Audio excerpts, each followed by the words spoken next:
Peyğəmbər bu işi görməyə başladı, tədricən vilayəti bərqərar eləməyə başladı. Ondan sonra da 12 imam həmin işi gördülər. Vilayət mövzusunun üzərində çalışdılar. Üçü vilayət mövzusu üçün canından keçdi. Dördüncüdən o yana elmi, maarifləndirmə işləri aparılırdı ki, bu günəcən də o proses gedir ki, nəhayət cəmiyyətin vilayəti qəbul eləməyə hazırlıq olsun. Bu mənim qabartdığım məsələ deyil və heç hesab eləmir ki, bu filankəsin üslubudur. Mənim üslubum deyil. İnanın, obyektiv tarixə yanaşsaq, gəlin baxışımızı bugündən dəyişək ki, tarixin mövzusu Allah vəlisinə itaətdir, Allah vəlisinə dəyər verməkdir. Hər şeyi bu kontekstdə araşdırın, bu günümüzə də çox faydalı olacaq, çox faydalı.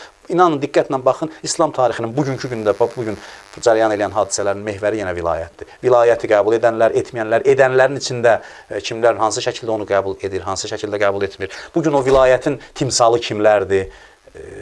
Keçmişdə yaşayan imamlara itaət eləmək asandır. Bugün vilayəti harada imtihan edək ki, kimə tabi olanda görünür ki, biz vilayətə bağlıyıq, kimə dəyər verəndə.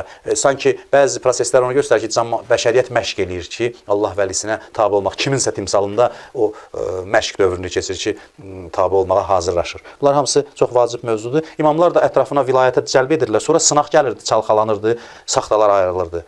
Bunun barədə mən məsciddə də danışmışam. Qəribə imtahanlar çıxırdı, gəldi bir İmam Sadiqin yanına dedi ki, mən sizin mühibbinizəm, aşiqinizəm. Dedi ki, min əyyi mühibb deyir, hansı aşiqlərimdən? Dedi, mənim neçə cürdür? Dedi, bəli, bəziləri dildə deyir, bəziləri qəlbdə deyir, dildə də deyir. O qəlbdə olanların bəzisində aşkardır, bəzisində gizlidir. Yəni, onu demək istədi ki, vilayəti qəbul edənlər özü də dəstə-dəstədir və tam şəkildə vilayəti başa düşmürdülər. Proses bu istiqamətdə bundan sonra da cərəyan edəcək. Tarixin mehvər olduğu kimi vilayət mövzusu günü-gündən aktuallığını artıracaq və bu barədə Qərbdə də hətta nəzəriyyələr var, mən oxumuşam.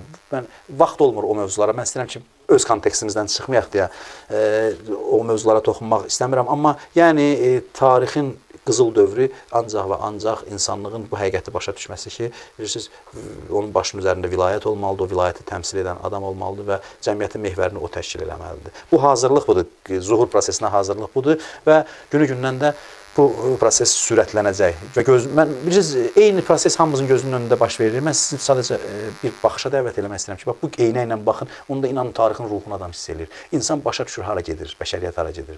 Onda baxış dolğun olur məsələlərə.